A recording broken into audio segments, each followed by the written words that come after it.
ఈరోజు దేవుని మాట సామెతల గ్రంథము 15వ అధ్యాయము 19వ వచనము. సోమరి మార్గము ముళ్ళ కంచె, యథార్థవంతుల త్రోవ రాజమార్గము.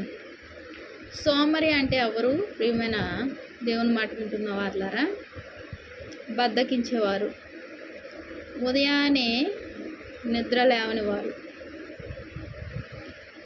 ప్రతి గంటకు ఒకసారి నిద్రపోవాలి అని భావించేవారు.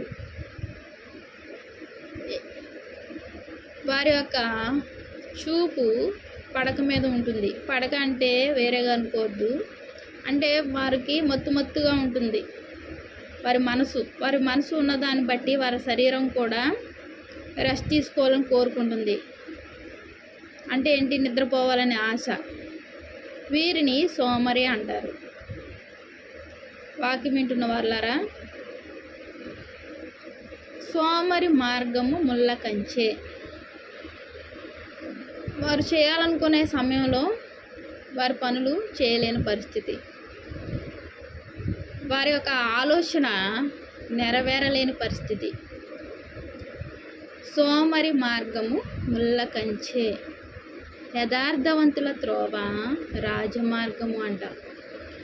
యథార్థవంతులకు సోమరితనము ఉండదు, సోమరిలాగా ఉండరు. యథార్థవంతులు ఎలా ఉంటారు? చాలా సంతోషంగా ఉంటారు, సమాధానంగా ఉంటారు. వారి యొక్క త్రోవ రాజమార్గము.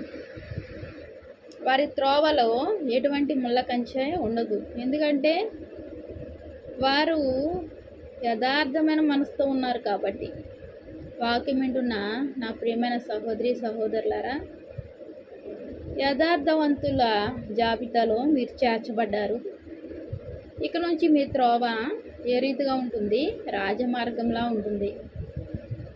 మీరు సోమరిలాగా ప్రవర్తించడం లేదు. మీ మార్గము ముళ్ళ కంచెగా లేదు. ఒకప్పుడు ఉందేమో, ఇప్పుడైతే అలా లేదు. దేని బట్టి లేదు? దేవుని కృపను బట్టి, దేవుని యొక్క దయను బట్టి. దేవునిలో ఉల్లాసించేవారు, దేవునిలో సంతోషించేవారు, దేవుని మాట వినేవారు యథార్థవంతుల జాబితాలో చేర్చబడడం జరిగింది. వీరి త్రోవ ఎలా ఉంటుంది? రాజమార్గము. రాజమార్గం ఎలా ఉంటుంది? సరళంగా ఉంటుంది. వారి యొక్క అనుభవము ఎంతో ఆహ్లాదకరంగా, ఆనందంగా, సుఖంగా, సౌఖ్యంగా ఉంటుంది వారి త్రోవ. ముళ్ళ కంచె లాంటి అనుభవం వారి యొక్క త్రోవలో లేదు. ఇది ఎవరికి సంబంధించింది? సోమరికి సంబంధించింది. అంటే ఏంటి? వారి యొక్క త్రోవ ఎలా ఉంది? ముళ్ళ కంచెగా ఉంది. వారి యొక్క మార్గము చాలా ఇబ్బందిగా ఉంది, నడవడానికి కష్టంగా ఉంది, చూస్తుంటే అసహ్యంగా ఉంది. అందులో నడవాలా వద్దా అనే సందేహం, అయినా సరే ఇష్టంగా నడవడం. ఇది ఎవరి మార్గము? సోమరి మార్గము. వారు ముళ్ళ కంచె అనుభవం కలిగిన వారు. అదే యథార్థవంతులుగా చేశాడు దేవుడు. ఈ యొక్క యథార్థవంతుల త్రోవ ఎలాగుంది? చాలా ఆనందంగా, సౌఖ్యంగా ఉంది. ప్రియమైన దేవుని మాట వింటున్న వాళ్ళారా, ఈ రోజు నుంచి, ఈ సమయం నుంచి మీ యొక్క మార్గము రాజమార్గంగా దేవుడు చేస్తున్నాడు. ఆయన రాజమార్గంగా చేయాలని ఆశపడుతున్నాడు నీ జీవితంలో. నీ త్రోవను, నువ్వు నడిచే, నువ్వు ఆలోచించే ప్రతి విషయము ఎలా ఉంది? చాలా సరళంగా ఉంటుంది. నిన్ను యథార్థవంతుడిగా చేసిన కారణాన్ని బట్టి నీ పట్ల ఆయన యొక్క ఉద్దేశాలు చాలా ఎంతో విలువైనవిగా ఉన్నాయి, ఎంతో శ్రేష్టమైనవిగా ఉన్నాయి, ఎంతో ఆశీర్వాదకరమైనవిగా ఉన్నాయి.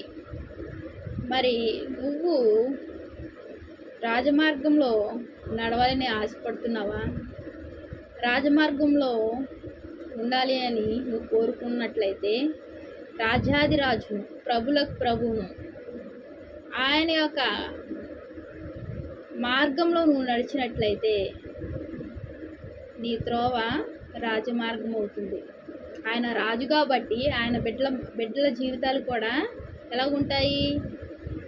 రాజమార్గంగానే ఉంటుంది. మరి అంత కృప చూపుతున్న దేవుణ్ణి మనం నిత్యము స్తుతించుకుంటూ ఆరాధించుకుంటూ సాగిపోదాం. దేవునికి వందనాలు. ప్రార్థన చేసుకుందాం. మహాప్రేమ గల తండ్రి, కృపగల నాయన, దయామేడ, సర్వశక్తిమంతుడా తండ్రి, నీకెన్నో వందనాలు ప్రభువా. సోమర మార్గం ముళ్ళ కంచె అన్నావు తండ్రి.